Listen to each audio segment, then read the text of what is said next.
Hi everyone! A slight change of scenery this week. I'm actually staying as a guest in an Airbnb in Minneapolis. I'll give you a quick tour in a little bit. I didn't really know what to expect, but I freaking love this place, and I got to talk to the owners too, and it's genius, and I'll have to tell you more. But anyway, my family and I are here for a few days in Minneapolis and St. Paul, the Twin Cities, to kind of just explore and take our time. We've been here many times, honestly, but it's always been day trips, and we've never had the chance to just slowly take in the museums and all the parks and whatnot. And so that's what we're doing, and I'll be sure to share it in a vlog coming up soon. If you follow my other videos, you would know that I host on Airbnb. But did you know that for a whole decade before that, I actually used Airbnb a lot as a guest? And I think I'm actually a pretty picky guest, like needing intervention level of picky. I think it's helpful to think from the guest perspective when you're trying to think of ways to improve your listing, stand out, and get more bookings, and in general, just make the experience better, especially when there's just so much competition these days. So in this video, I will walk through my process of how I eliminate the options and choose my final place to book as a very discerning guest. And I'll share some feedback on the communication that I got from this host. And of course, I'll give a tour of the house and share the good and bad of our stay. We had a few specific days off and was looking to spend some time in Minneapolis, and so I punch in the exact dates and location and guests. For all you remote workers and digital nomads out there, I envy your lifestyle. But you know what? We've got 2 working parents and 3 kids. We make plans. That said, I usually look just a month ahead to see what the supply is like, and if it's looking good, then I wait till within a week to book. I think it's common knowledge at this point that we use dynamic pricing. More and more guests are booking very last minute. I always filter by my minimum number of bathrooms. I can't be sharing a single bath with 6 people. When the listings return, I actually fidget with the map a little bit, just to limit the list to actual map area, because by default, it includes listings in the neighboring towns. If the first thumbnail photo looks good, then I scroll to the next picture. This one, I would have used the modern architecture exterior as the first photo because it definitely stands out more compared to the rest of the crowd. If I wasn't drawn in by the Linden Hills and the rooftop deck in the title, I might not have scrolled. There are just so many options that I am not even going to waste time if that first pic is not catching my eye. It looks good. Don't like this toilet ribbon thing. It is shouting new construction. We haven't really tried living here as a guest before. I like to look through the photos to make sure I understand the sleeping arrangement. And I definitely see 3 different beds in 3 separate rooms. That'll work for us. I click on reserve just to see the added taxes to gauge the total cost. The total price matters for me as a guest, but only if it's a massive outlier. I think most people view travel with a rough budget, and it's more so how much is the perceived value versus how much am I asked to pay. So if it's $600 for a really lame house and then $700 for a cool house, yeah, I'll pay the extra $100. The description here is shorter than I would like. I want to know about parking. What else is special? What else can I expect in this listing? And then for family amenities, just board games. So not a deal breaker, but not optimal for me because I don't like to haul the pack and play. This I'm not loving. If it's an old house, it needs more character. This is just suburban, max suburban. This one is made to look more modern, but I can see that it's an older house. It can work mixing the old and new, but this one is not a great example. Sometimes I'm skeptical if someone bought an older house in a cheaper neighborhood, dressed it up with furniture, and is trying to convey it's a higher quality than it really is in the pictures. Okay, I cannot deal with the collage / very edited to show several photos in one photo kind of a thumbnail. I actually sort of protest and I don't click on them. It is always a property management company that does that. And I actually had to stay in a place like this in Denver one year, and it was 2021, and there were some pickings. And yeah, it was as underwhelming as I thought it would be. Ooh, look at this backyard photo. Yeah, no, I don't actually want a hot tub. I know people talk about adding hot tubs, how much value it would add, how much extra revenue it would generate. They're so full of germs. And it's also really interesting guest psychology. I think there is one argument that says, well, if you have extra amenities they don't use, then their perceived value is higher and they were willing to pay more. But I actually think, as a guest, I'm in a way paying more to have this amenity. Like some of my rent or nightly rate is going towards the maintenance of this really expensive thing that I don't intend to use. And then my assumption is that, well, then less of my paid nightly rate is going towards the things I do care about, such that perhaps the quality of all the other things are lower. I would presume that you are not buying fancy linens and nice soaps and stocking the kitchen properly with good utensils. Again, that is a perception and an assumption, but that is how kind of guest psychology might play out. I see what they're trying to do here with the bright white and airiness. I can't tell if it's a photo edit or if it's actually that bright. I'm skeptical. You know, the wood tones would suggest that this is a Photoshop edit. The first couple pictures are cute and then it gets a little inconsistent. Okay. So this place is the one we actually booked. It's just architecturally really interesting to me. It's clearly super old, but it leans into the character instead of fights it and tries to put modern furniture and like completely change the vibe. Before booking, I always check to make sure that there are good sleeping arrangements. The stairs are going to be a kid safety issue, but I'm not too worried because we have grandparents with. The description checks out, it's enough information. I appreciate them pointing out that there is noise from the highway ahead of time because the goal here isn't to like sell only the high points. It's also to disclose everything so that no guest gets surprised. I appreciate when hosts spend the 2 minutes to assign each picture to a room so that I know what I'm looking at. It's kind of easy to get turned around when I'm looking at just a series of photos with no explanation. Amenities wise, okay, pack and play, check. Scrolling the other listings, nothing really stands out. Sometimes I also like to look at how many properties are under the same host. And sometimes if it says they're a real estate investor, I actually minus a few points. I hope this isn't too controversial and I'd love to hear your thoughts on this topic. My thing is just that, I guess by definition, we are all in a form a real estate investor. But when I think of my job as a host from the perspective of the guest, they don't care how good of an investor I am. They don't care how profitable the listing is.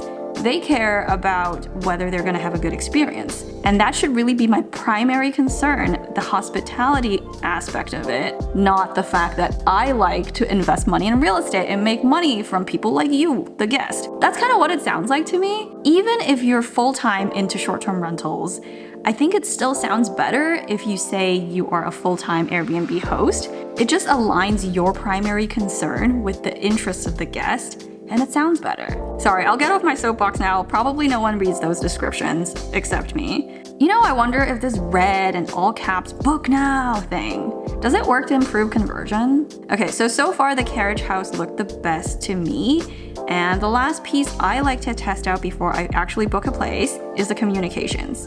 So I sent a message to ask about the travel crib, and I really like that these hosts had a really prompt and friendly response. If I had to wait like hours and hours, I would shy away from booking a place. After booking, I got a templated message. A few things I like about how they structured this is A, they put a timeline for when I will get additional info, and B, it asks for any specific events or occasions that I am celebrating. And I think it is a really smart way to A, see if there's a way to personalize the messages, the greeting, whatever else amenities-wise they want to put in the house, if that's something that you want to do. And B, it's actually a really smart way to sniff out potential parties. I like it. I see what you did there. And then lastly, they ended with inviting for questions and thanking the guest. I like it, and I actually may copy some of it for my own use.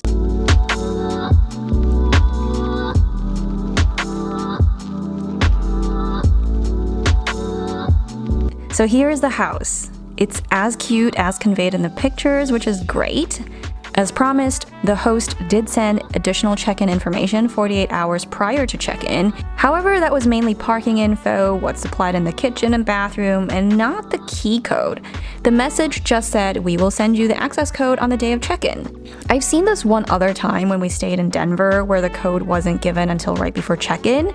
That's a cute little house. Does anyone know why? Most keyless entry pads are controlled remotely, and I can set temporary codes for upcoming guests, to be activated at the exact hour if I want a check-in, and be deactivated when they're supposed to check out. So I personally just send the guests the key code with the message that goes out 2 days prior. This way it prevents people from A, asking about the code because people get antsy, they want to know. And B, I imagine if people are flying in sometimes from out of the country and they're fumbling with getting their baggage, getting a rental car, doing all these other things, whatever information they can gather ahead of time, something simple like a key code, it would alleviate some stress, and there is really no downside for me as the host. One extra tip on the door code. The door code they used is the last 4 digits of my phone number, which is also what I do. This can be automatically generated using your favorite PMS, and I personally use Hospitable. There's a smart code for that.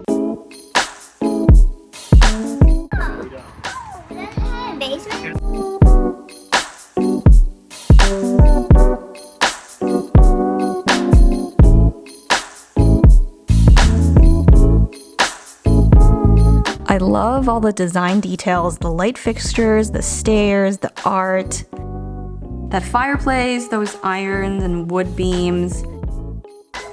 Here, let's turn on the lights here.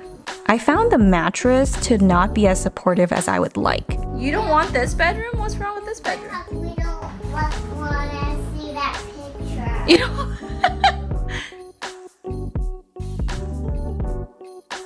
It's not really enough to ruin our sleep, but it's noticeable, and mattresses being comfortable are just so important. I'll link what I found comfy below, and yes, it's pricey.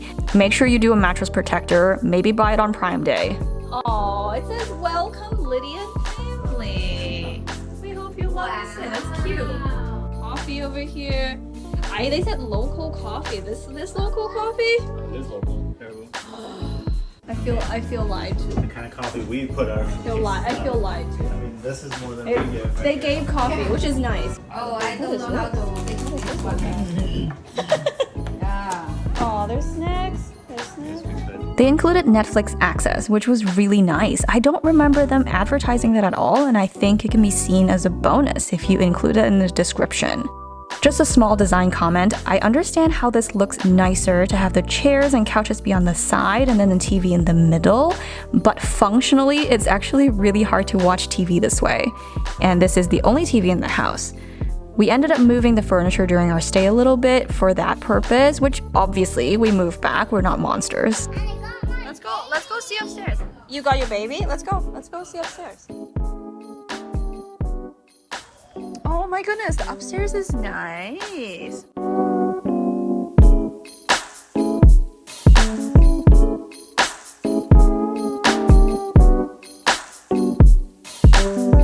Yeah, they said the AC wasn't working, and so they added these portable ACs, which is just fine. I don't know about this. This probably takes up a lot of electricity. When we asked for the pack and play, we actually got to meet the owner, who happens to live next door. This is actually 2 houses on a single lot, and they purchased it last year for roughly 1.2 million. It kind of sounds like a lot of money, but remember it's 2 houses, and their main house is even bigger than this, and I assume equally nice. I don't know their exact interest rates, but it sounds like the Airbnb earnings do help to cover a good chunk of their mortgage. This is like the perfect house hack, and it also reminds me of us hosting our tiny home in the backyard, but obviously with a bigger, normal-sized house that makes even more money. Or this is your decision. Okay, check out the last one. Oh gosh, in a good way, or oh gosh, in a bad way? What do we think? Let's turn on the lights and take a look. You want to sleep here? Well, you guys gotta pick the same side. So, like, you guys either both sleep here or both sleep over there. You guys can have this one. Let's do this one. No. There's already a chessboard downstairs. My husband and I are gonna need the twin beds. Cute little, this is actually really soft. It's not lined up correctly. It's a little slanted. But no one else cares except me. There's little makeup towels. That's actually really smart because then people use these ones and don't stain all the nice white towels. These amenities, oh that's so cute. And this one's a shower. They even color coordinated the books. Are you gonna dust these every time? I just have so many questions. These are even kids' books, look at that.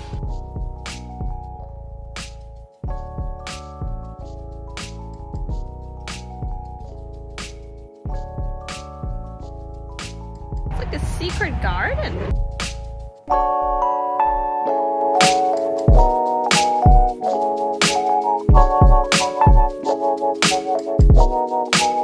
The day before checkout, we receive a message with some brief instructions.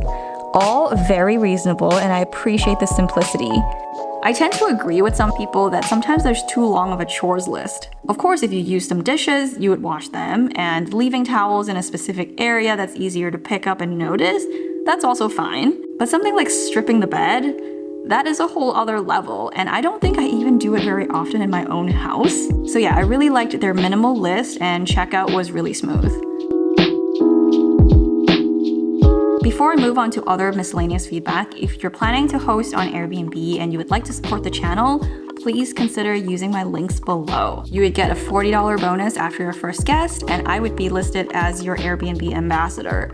Please do send me a message through the Airbnb app though. It doesn't always alert me who has clicked on the link, and I actually have no way of accessing your listing, I've found, until you message me. And so if you are interested in getting any feedback, do message me from the Airbnb link. I'd be happy to take a look before you go live. All right, in terms of other feedback, there was a little mix-up of the dishes, and I mentioned this to the owners separately, not in the public review, because I'm not a crazy person. I really do believe it's an honest mistake, and I can see how if the previous guest didn't wash their dishes and like snuck it between other dishes, it would be really hard to notice. I also give hosts more of a benefit of the doubt if this is like their primary listing versus a property management company with like 100 places. I hold them to a different bar. For coffee creamer, they use these single-use disposable ones, which is fine, and it's probably more convenient. You don't have to refrigerate it or remember when they expire. However, in just our 2-night stay, we went through all of it and actually needed to supplement more with milk that we happened to have bought for the kids. So from a cost perspective, I feel like this might really add up. An alternative is to buy one of those like little containers from like OXO or something and fill it with half and half, leave it in the fridge, and just remember to take it out when the expiration date is. It's a little more work, but they do live next door, and they do come in already to like write on the chalkboard and do final check. So if it's not too much work, this can be something to consider. Pack and play, it needs sheets. It's easy to forget if you don't have kids yourself, and we were the first ones using this, so it wasn't really a huge problem. This kind of brings me to my next point about being kid-friendly. That is a whole other bar. This listing does not claim to be a family-friendly or kid-friendly route, but if you do want to go that way, you have to think about all the safety things like the stairs, having place for kids to eat, like a high chair, appropriate utensils, places to sleep, and whether you want like nice small objects and games like chess sitting on the coffee table. I love the design of this house and the history behind it, and that's why we booked it, and I thoroughly enjoy my stay. But I also want to point out from the perspective of a city dweller who has only lived in concrete high-rises and currently live in modern home, the floors were quite creaky, which obviously, duh. It's a 100-year-old house, obviously the wood floors are going to creak, and it's really not a big deal at all, but I can also see a crazy Karen type of person complaining about it or thinking, oh my goodness, it's gonna wake my baby, because it is that loud. It actually is waking light sleeper babies level of loud. It could just be a really simple, quick disclaimer in the description, kind of like what they did with the noise of the highway. For example, something like, this is a historical building that is over 100 years old with original wood flooring. I don't know if that's true, I'm just making it up, just go with me, that we have carefully preserved. Because of that, the floors do creak in case you have super light sleeper babies, smiley face. Something that is obviously suited to your voice and it sounds like you, which for me is like 90% professional with like 10% of silliness or bad jokes. As for communication post-stay, their message was actually solid. It is after I reviewed it though, so make sure if you're using a PMS, you can take advantage of a setting like in Hospitable, you can use don't send if the guest has already left a review. I do love that they explicitly ask for a positive review if we like the stay, and the guest review has like a private component where I can leave a message to the host. And that is where I mentioned the couple things that I mentioned in this video, and they were actually really appreciative of the feedback, and I love that. They were truly not at all a big deal, and they still got the 5 stars that they absolutely deserved. But I also know, from a host perspective, I want to know these things. I truly, genuinely want to make things better. And people oftentimes don't tell me if something is just minorly wrong, but I wish I would have known. That is also the sense I got from these hosts, so A+. Keep in mind that I have said all of my critical thoughts out loud, only for educational purposes. And no, I'm not a crazy guest. I promise, I notice a lot of these things, but most of them really don't bother me at all. This discussion is purely for all of us to learn and brainstorm how to be a better host. I hope this was interesting and or helpful. If so, please give this a thumbs up, and I will see you again next time. Bye! Alright, can we test literally the last time? I test for too long, and then this is fine, right? This is fine. Let's just deal with it. Are we good? Is there anything in the background? There's always something in the background. I live in a house with kids.